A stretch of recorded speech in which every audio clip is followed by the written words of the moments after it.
Hindi pa ba bumabalik ang regla mo after manganak? Hi, Nurse Yeza here, ang inyong nurse na gabay sa inyong pagbubuntis at pag-aalaga kay baby. After nating manganak ay inaasahan at binabantayan talaga natin ang pagbalik ng ating regular na regla. May mga bagong panganak pa nga ang nai-stress na dahil hindi pa bumabalik ang kanilang regular na regla ilang buwan after nilang manganak. May mga babaeng bumabalik agad ang kanilang regla after nilang manganak. Meron din namang matagal bumalik. Kailan nga ba bumabalik ang regular na regla after manganak? Maaari nang bumalik ang iyong regular na regla between 6 to 8 weeks after manganak kung hindi ka nagpapa-exclusive breastfeeding kay baby. Kung ikaw ay nagpapasuso, maaaring mag-iba ang panahon ng pagbalik ng iyong regla. Ang mga nagpapadede ng eksklusibo or ibig sabihin ay talagang breast milk lang nila ang binibigay nila sa kanilang baby, ay maaaring hindi magkaroon ng regla habang sila ay nagpapasuso. Ngunit para sa iba, maaaring bumalik ito pagkatapos ng ilang buwan, kahit nagpapasuso o hindi. Paano nakakaapekto ang exclusive breastfeeding sa pagdating ng regla ng isang bagong panganak? Ang exclusive breastfeeding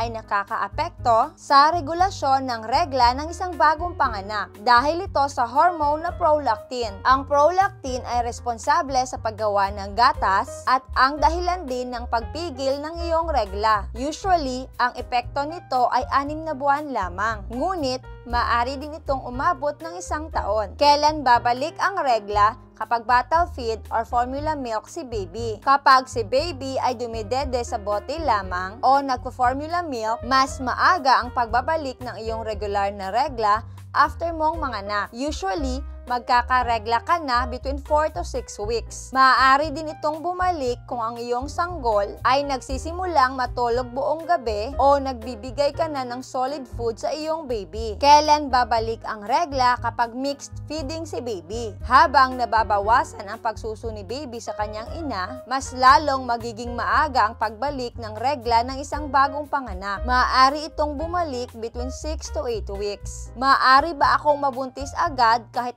exclusive breastfeeding ako kay baby? The answer is, depende po mga sisi.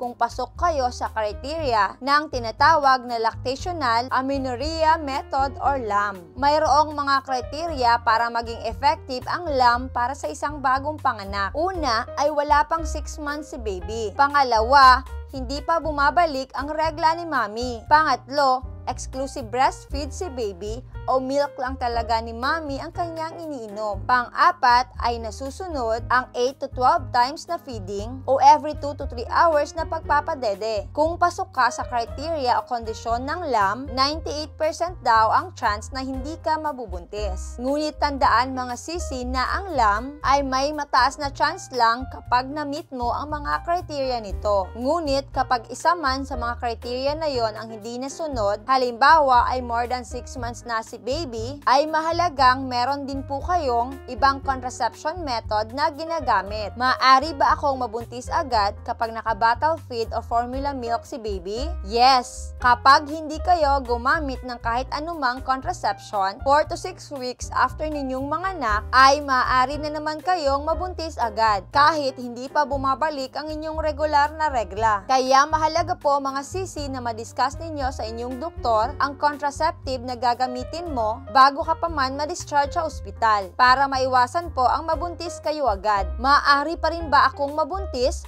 kahit hindi pa naman bumabalik ang aking regular na regla? Yes!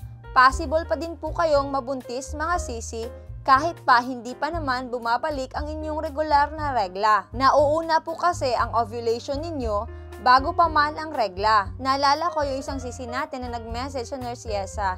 Ayan, sabi niya, bakit daw siya nabuntis agad? Eh, hindi pa naman daw bumabalik ang kanyang regular na regla. Kaya sabi niya, safe pa naman daw siya kasi nga, hindi pa bumalik ang kanyang regla. Well, ganito kasi yun mga sisi.